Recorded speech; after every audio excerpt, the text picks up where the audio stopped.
Lesson 7, Safety Devices. We're going to talk a little bit about emergency exit windows, detectors, fire extinguishers, and surge protectors electrical management systems. Safety devices, emergency exit windows. There are types of emergency windows out there with rubber strips that you must remove first. Some are not on a hinge and the glass will fall to the ground, so be sure you know which kind you have before you begin testing. You want to test your emergency exit windows at least once a month when your RV is being utilized. Just simply open them to make sure they can be opened. An amazingly simple task, but often forgotten. Keep in mind, if you have a one-time use window, not like the one you see in the picture here, the one you see in the picture, you can open the levers. It's on a hinge. You can open it up, make sure it's not stuck to the frame, close it back up, and you're good. If you have one-time use, do not do this for fear of your window coming completely out, hitting the ground, and shattering. Safety devices, detectors. LP, your propane detector. Notice the born-on date. Most cases, you have to remove it from the wall to see what the born-on date is. It's on the back side. How long are they good for? How long do they last? Some have a date on the front to tell you when it should be replaced. Sometimes it may say 84 months from the time it was first installed. Others must be removed from the wall to see the date on the backside. They usually last 5 to 7 years. What can set them off? Amazingly, keep in mind they can beep for multiple reasons. An LP leak has been detected. It is at end of life and it's dying. The battery could be low on your RV and it will start complaining about it. Some aerosols can set them off depending on the propellant used. And last but not least, dog farts will set off a propane detector.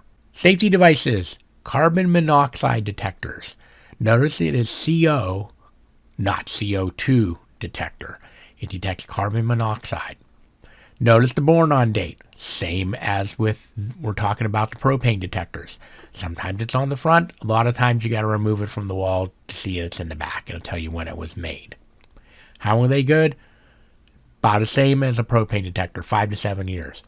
What can set them off? Usually only carbon monoxide will set them off. Aerosols, doesn't care. Dog farts, doesn't care.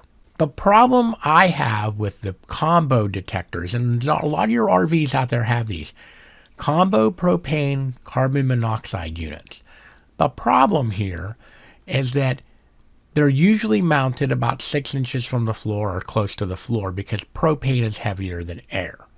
The problem is carbon monoxide is slightly lighter than normal air. Propane's heavier. So do you see where the problem is here? Sure, at the floor it can detect propane really great. But if it's truly carbon monoxide and it's slightly lighter than normal air, that's going to raise up towards the ceiling and work its way down.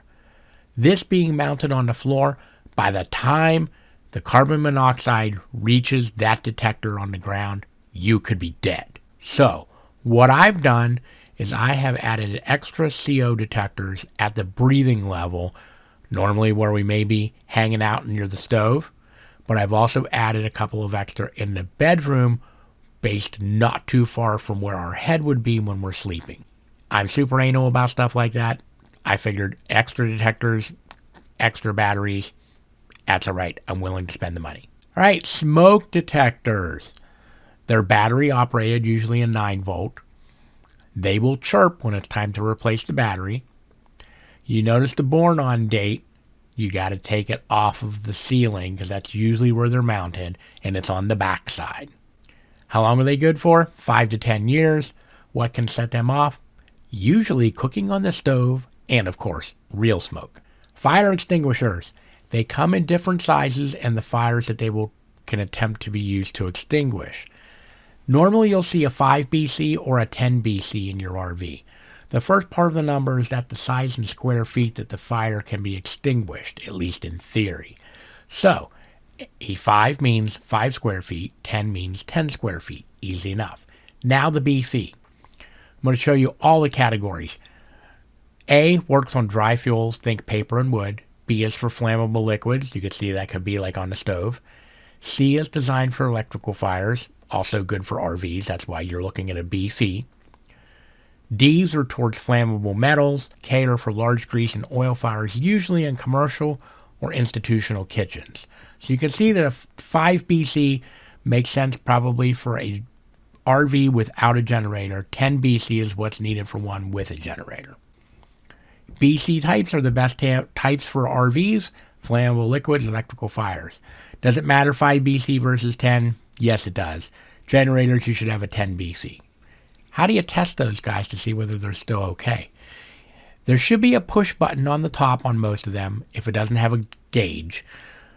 If you push the test button at the top, usually it's green, you could push it down, it will pop back up. Otherwise, if it has a gauge, look at it to make sure the dial shows that it's within the green range. Other options you might want to contemplate. There are fire blankets and also little canisters of fire spray is what they call them. They're miniature fire extinguishers.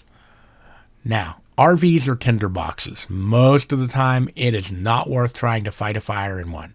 It's better to just grab everybody and get out. But, of course, if you're feeling adventurous, contemplate having some of these in your RV. I hope you never need them, but just in case. They can be found at store.rvingfornewbies.com under the emergency equipment category. I keep 2 of those like you see on the right. I also keep a couple of fire blankets near the stove. Last section, we're going to quickly talk about a quick review of surge protectors or electrical management systems, EMS. A surge protector will protect you from high voltage coming through the pedestal. An EMS protects your RV from both high voltage and low voltage, as well as polarity, open floating neutral ground. If everything is good, you'll get electricity through the EMS. Otherwise, it will stop feeding the RV to save the RV from bad wiring. Now, why is low voltage an issue? Why do I need an EMS? In the summertime, campgrounds full up with RVs, everyone's running their air conditioners.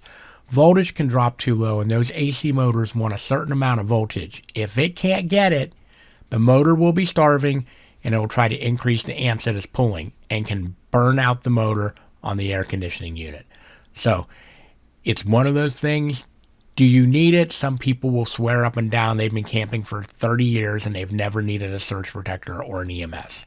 I'm not willing to risk my camper, so I make sure I have an EMS on mine.